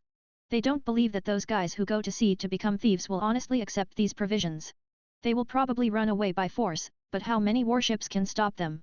At that moment, Imu had a flash of inspiration. This idea made him a little excited, but he had to maintain the superficial indifference of him. Do you remember the Rocks pirates? Rocks. Hearing this, the 5 elders were shocked. Especially Saint Garcia Saturn, unconsciously touched the scar on his face. Even though it's been 14 years, it still hurts a little when I hear this name. In 1480, Rocks led his pirate group with the intention of breaking into the New World but discovered that the main ship he brought from the West Blue was too large and could not pass through the cracks under the Red Line. He had no choice. More than replacing it. Imu's tone was slow but detailed, and he clearly explained the cause of this matter. The 5 people below also listened carefully. At that time, they didn't really care about the Rocks pirates' ship change. After all, it was the people on the ship who deserved attention, not the ship itself. Furthermore, the ship was not the ancient weapon Pluto to continue keeping track of. Sir, you mean that the former main ship of the Rocks pirates is big enough to serve as the naval base of the Reverse Mountain branch, but where is it? Saint Shepherd Jupiter, who was in charge, asked hesitantly. Of intelligence. Meanwhile he quickly remembered things related to this ship in his mind. It's been more than 10 years, and he can't remember it clearly, but he will know when he goes back and asks someone to get the information. The other 4 people are even more surprised at this moment. How big is the ship that can be used as a naval base? After all, in their impressions of the Rocks pirates, they were mainly in the New World period. This ship is called Thriller Bark. It should be the largest ship in the world. According to the future scenes I saw, it will become the main ship of Gecko Moria in the future. It should be deep in the Florian Triangle now, he said. Imu coldly. He clearly remembered that when Gecko Moria and his crew fought against Kaido in Wano country the next year, his main ship was not the terrifying 3-mast sailing ship at all. According to the background information, he should have escaped to the Misty Sea after the defeat, and then encountered the terrifying 3-mast ship inside and regarded it as his own territory. The reason why it is said to be the territory, not the main ship, is because when Gecko Moria went to participate in the war at the summit or went to the New World to find Blackbeard to save Absalom, I do not sail on the terrifying 3-mast ship. Obviously, Moria knew very well that this ship was too big and was not suitable to be used as a ship at all. Gecko Moria? Isn't this the pirate supernova who just received a bounty of 120 million bellis on her head? Saint Shepherd Jupiter still has some concerns about these pirates who have a bounty exceeding 100 million bellis on their heads. His shadow fruit ability is very interesting, as well as his racial background. Find an opportunity to send CP0 to capture his alive. Imu gave the order without hesitation. The current Gecko Moria has not grown at all. Although sending CP0 is a bit overkill, you don't want to give it time to grow. So, he will capture it first. I will obey your orders. Saint Shepherd Jupiter lowered his head and responded respectfully, and then said. Then I will also send personnel to explore the Florian Triangle area. Imu nodded and ordered. After finding the Thriller Bark, immediately mobilize the craftsmen to transform it.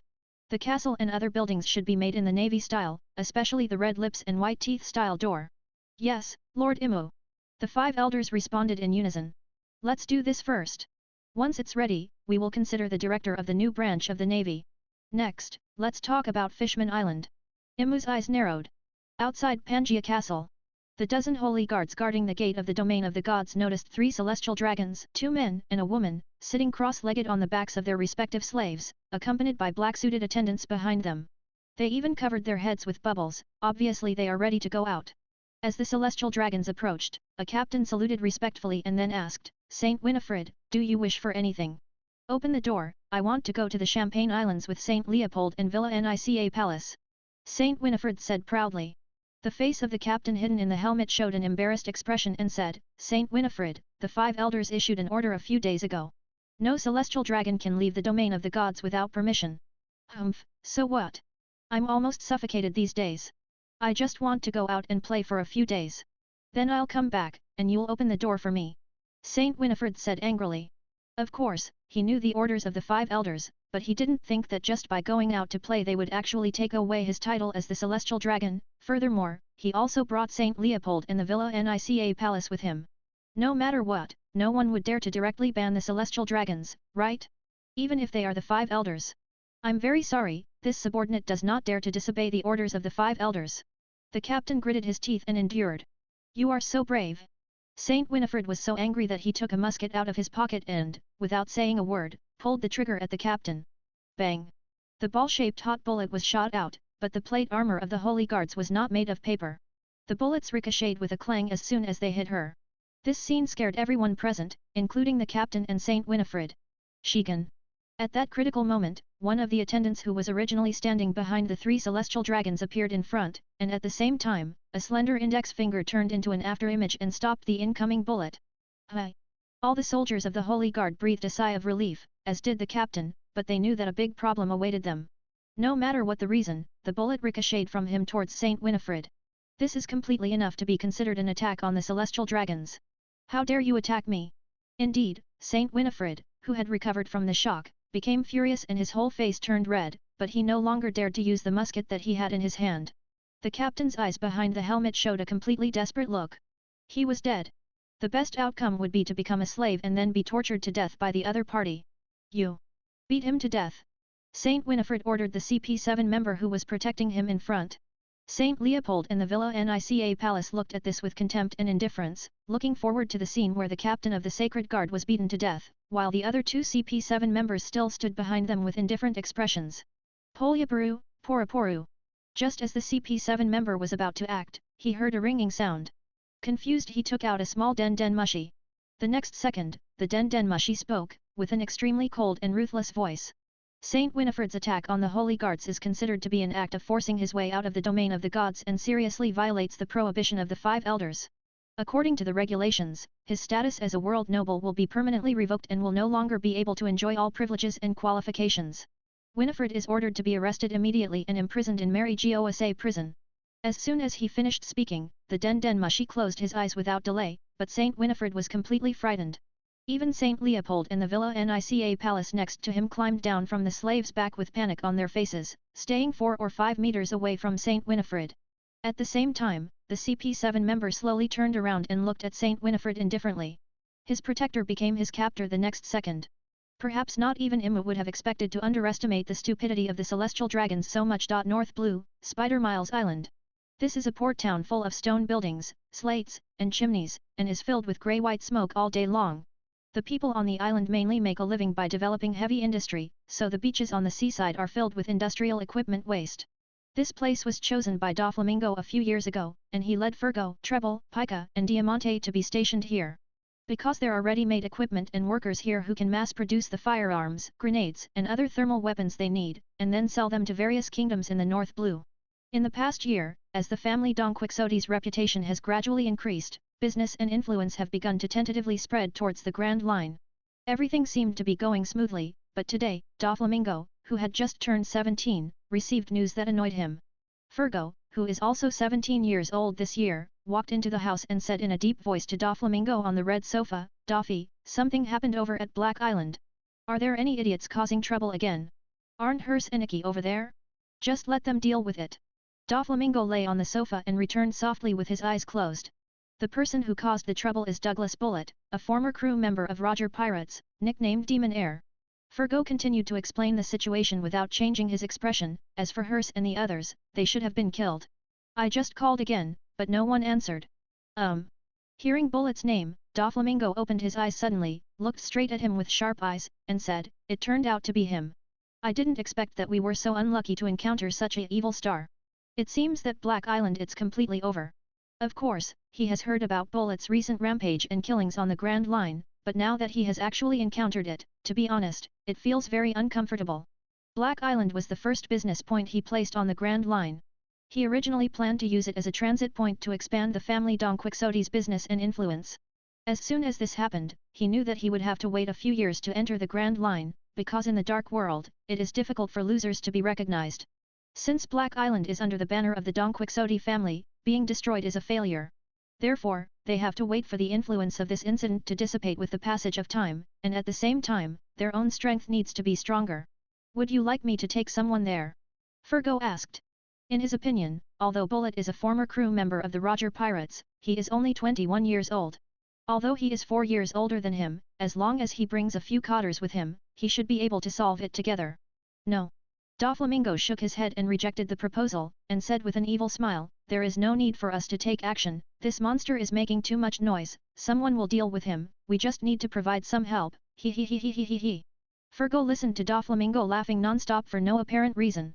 In the sea area near the middle section of the Grand Line, Route 4, a warship with a dog head decoration led 4 normal warships to sail slowly in formation on the sea. There was a rush of footsteps, and a Commodore wearing a coat of justice was seen walking out of the cabin quickly. He then stood still, saluted, and then, under the gaze of the Adjutant Rear Admiral Bogard, turned towards the opposite side. His tall figure reported loudly. "Reporting to Vice Admiral Garp, we have just received intelligence from CP5 and have determined the location of Douglas Bullet." After hearing this, Garp turned around and laughed with joy. "Wahahaha, is that so? We finally found it. The guys at Cipher Pole have been doing a good job recently. He has been tracking Bullet for the past few days, but every time he arrives at the attack site, he is always missing. After all, Bullet fights alone, and his mobility is definitely faster than the fleet. Okay, now, CP5 must be following Bullet, so there is a chance to intercept him. Then what are you waiting for? Go ahead at full speed." Garp ordered loudly. "Yes, Vice Admiral." Upon hearing the order, the Commodore quickly turned around and ran back to the cabin. Not long after, the entire ship turned around and sailed quickly towards Route 4. It took about 2.5 days to arrive at the Black Island. "What did CP5 say? Is that kid still here?" Garp asked, looking at the black spots gradually appearing on the sea level, and the Commodore behind him replied, "Yes, Bullet killed them all, everyone on the island. Seems to be recuperating there for a few days." "Recuperate?" Garp curled his lips. "I see, he was waiting for us on purpose." He also knew that he had gone too far recently, and the Navy would definitely deal with him, so he found an island to recover his strength. However, the boy certainly didn't expect that I would come in person. "Wait, I'm going to give him a few punches soon, so that I can teach this bastard crewman a lesson for Roger." He was right. On Black Island, Bullet was standing on a hillside looking at the approaching 5 Navy warships. Under their feet were ruined buildings and corpses in miserable states. Large amounts of blood flowed everywhere. The smell of scorched earth and blood was extremely strong in the air. Even if he blew the sea breeze over the ruined harbor, he couldn't erase the smell of blood and death. It was only his keen sixth sense that gave him a slight warning of danger, but now he was fully recovered, and his physical strength had already returned to its best condition. Now, even if he encounters a Navy admiral, he dares to charge head-on. Ever since he witnessed Gold Roger's public execution in Marineford, Bullet felt that there was no goal or pursuit in life. There was no one in the world worthy of his lifelong challenge. With his terrifying talent, except for Roger, the other big names are all incompetent people who will be surpassed by him in a few years. This time, he was specifically waiting for the Navy to arrive. Since Roger died at the hands of the Navy, he will have to sink some warships and massacre tens of thousands of Marines as compensation. If he really met the Navy Admiral, he felt that there was no chance of him being defeated. "Since the order is for me to fight him face to face, then you are responsible for surrounding the island and prohibiting others from disturbing us while we fight." Garp looked at the small island less than 1 kilometer away and couldn't hold it in any longer. After giving an enthusiastic warning, he stepped heavily on the deck, and the entire dog-headed warship suddenly shook on the sea. He was like a human-shaped cannon that broke through sound barrier and shot out accompanied by air waves, leaving behind only Rear Admiral Bogard, who looked used to it and continued to stand there holding the long knife. Boom! On the island, Bullet noticed the sharp sound of air braking in the distance. He blinked and heard a loud bang. The town below was filled with large swaths of smoke as if it was being shelled. Several nearby damaged houses could no longer hold on and collapsed. A moment later, a black shadow stepped out of the thick smoke. "Hey, little Bullet, long time no see." Garp stared at Bullet on the slope with a joking look on his face and showed a bright smile. On the other side, Bullet frowned when he saw that the person coming was Garp. His expression was subconsciously serious, and the muscles in his body were even more tense, and the alert level in his heart was directly raised. He knew that this battle was going to be difficult. Garp, of course, who knows Bullet very well. In the years that Garp was after the Roger pirates, whenever his fleet encountered them, they would definitely fight, sometimes winning or losing narrowly. But what made a very deep impression on him was Garp's terrifying combat power that could rival Roger's. And although Bullet is confident that in a few more years, his strength will definitely be able to compete with Garp. Bullet is sure that in another 10 years, not to mention Garp, even if Roger is resurrected, he should be able to defeat him. After all, both Garp and Roger are much older than him. The problem is that at this stage, he knows very well that the other side is stronger. But so, what? Bullet's eyes became sharp, and the momentum and fighting spirit in his body burned like blue flames. Even if you are Garp, you have to pay a price if you want to defeat me. He sneered as he moved his thick neck. Wahahaha. The momentum is not bad, but it's a pity that you became a pirate. After all, you have been a general of the kingdom, and you can be considered a soldier. How come you boarded Roger's pirate ship? Garp looked at Bullet with a look of pity on his talent, and then said, you also ate a broken fruit. That thing is of no use to you, and that bastard Roger didn't stop him. Bullet became even more annoyed when he heard Garp call Roger a bastard. How could his former captain, Roger, and his goal in life, be a bastard? How could he allow others to insult him like this? I don't regret getting on Roger's ship. Without this combined fruit, I would have died in that country where the war would never end. As soon as he finished speaking, a dark blue surging air wave erupted from Bullet's body, and this air wave was so powerful that it swept in all directions. Garp looked calm and allowed the air waves to sweep over him. Except for the mantle of justice moving behind him, his entire body was as stable as a rock. Have you been able to freely control your Busashoku Haki and your House Hoku Haki? Yes, you are much stronger than the last time I saw you. Garp commented casually. But you kid made too much noise this time. I will definitely take you to Impel Down, so you should cherish the next battle, because for the long years to come, you can only stay in a dark cage. Old. Stop looking down on me. Bullet's furious eyes were full of murderous intent, and he immediately took the lead to take action. His whole body was enveloped in a layer of dark blue aura, and he rushed forward like a violent comet. The ground where it passed was broken and sank. Die to me. The distance between the two sides was more than 200 meters, and he toured over it almost in the blink of an eye. A pair of dark fists with blue light were stacked above Garp's head, like a battering ram with a sonic boom, and he condescendingly hit Garp. Boom. A black iron fist that looked a few sizes smaller struck from the bottom up, and there was a deafening sound of metal collision. Circles of translucent air waves spread out one after another from the contact point between fists. The area within 100 meters around Garp's feet collapsed, and a large number of surrounding buildings were blown away by the strong wind and collapsed. How can it be? Bullet's eye sockets seemed to burst because he found that the combined power of his two fists was completely unable to shake that little black iron fist. Boom. The next moment, severe pain came from his abdomen. It turned out that Garp's other iron fist had hit hard. Boom. As the terrifying power of the punch suddenly exploded in his belly, Bullet flew back a little faster than when he came, and finally crashed into the rock mass of the hillside behind him, raising a large amount of smoke and dust. You brat, if you want to beat my iron fist, you have to practice for another 100 years. Garp laughed boldly. At the same time, I was thinking to myself that the rumors that Bullet and Rayleigh were tied were indeed unreliable, or that Rayleigh had deliberately given up. Because judging from the strength that the opponent has just shown, he has not yet stepped into the threshold of the world's top powerhouse. At the same time, the rock mass that buried Bullet gradually began to shake, and the scope of the shaking was rapidly expanding and rising. In less than 10 seconds, a rock giant that was about 30 meters tall stood in front of Garp. This is not over yet. A layer of blue-black substance was seen quickly covering the top and bottom of the rock giant like water paint. In the blink of an eye, the original earthy yellow giant suddenly turned into a blue and black giant with a metallic luster. His size was so tall that even the marines on the warships on guard outside the island could see him at a glance, which caused a lot of exclamations. Just seeing such a change in Bullet, Garp picked his nose with a bored look on his face and curled his lips disdainfully and said, "It just looks spectacular, but it's of no use at all. On this planet, body size has no meaning to masters who have mastered Haki. Even if it is 1,000 meters long and almost 100 meters high, so what if it is a sea king? Won't it still be cut by a vice admiral to eat? However, it would be different if a giant mastered Busashoku Haki and House Hoku Haki at the same time. This is why Elbaf is called the most powerful country in the world. Among masters of Haki at the same level, the power of the giants indeed occupies more big advantage. Come on. Garp. Let's make a scene." Bullet, who transformed into a blue and black giant, raised his head and roared wildly. He waved his two huge and long arms, and the sharp sonic booms turned into shadows of fists all over the sky, and he hammered at Garp's location overwhelmingly. Gatling heavy artillery. Boom, boom, boom, boom. A series of continuous heavy punches suddenly submerged Garp's entire body. All he could see was that the ground was sinking and breaking, and clouds of thick smoke were rising into the sky. Bullet's eyes were full of madness, and at this moment, the image of Roger emerged in his mind. Why? Why did an incredibly powerful man like you die like this? I clearly told you that there are only weak ones.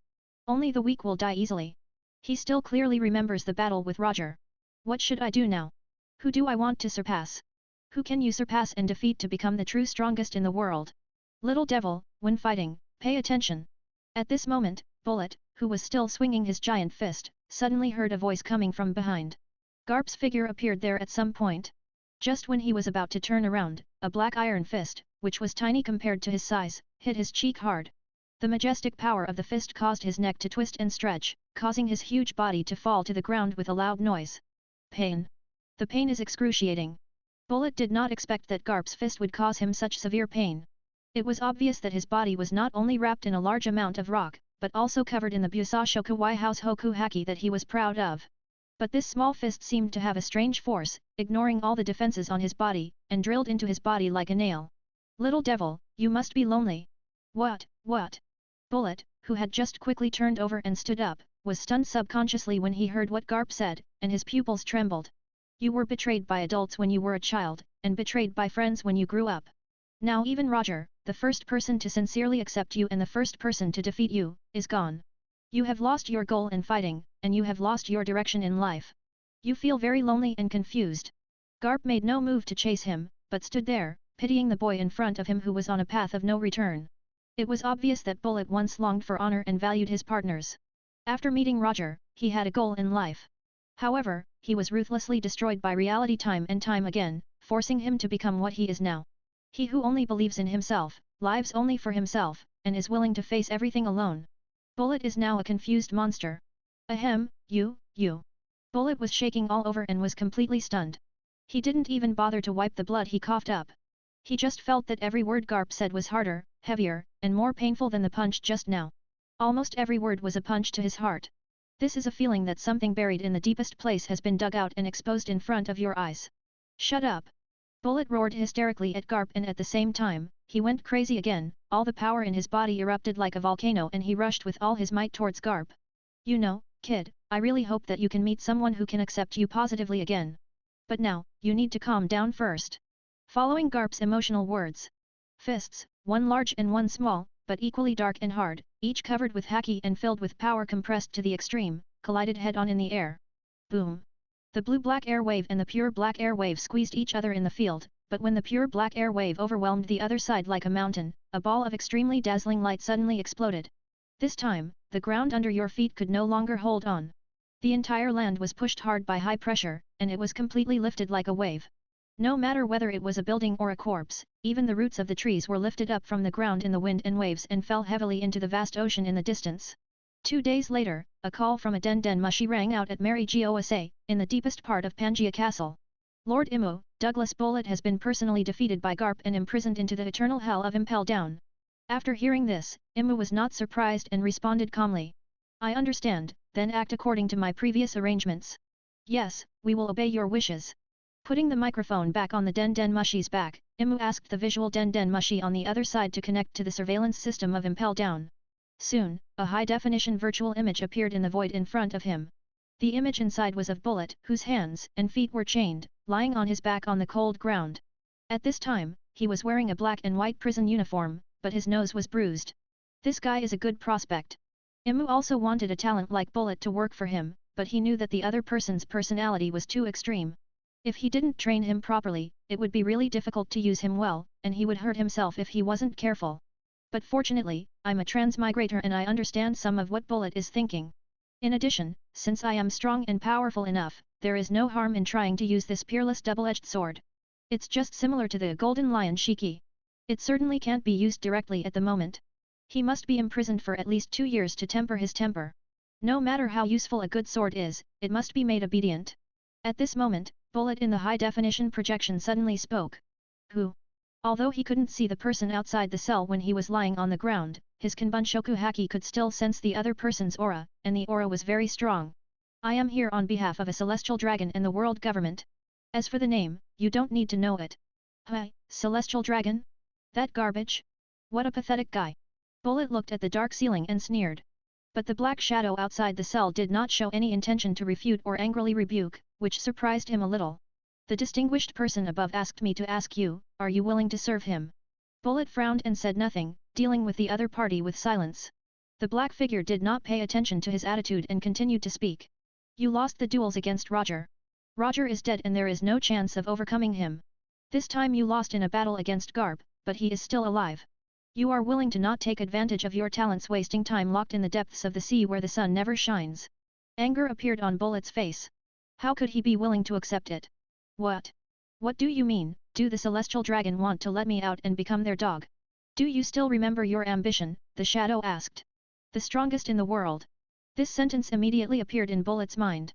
The world government is the supreme power holder on this planet. It has the best training resources and the largest number of top experts. Don't you want to challenge the Admiral yourself, or fight Garp again in the future? Here can even give you the biggest wars, so that you will never lack battles. The most important thing is that all this is legal. For you, isn't this the best shortcut to becoming the strongest in the world?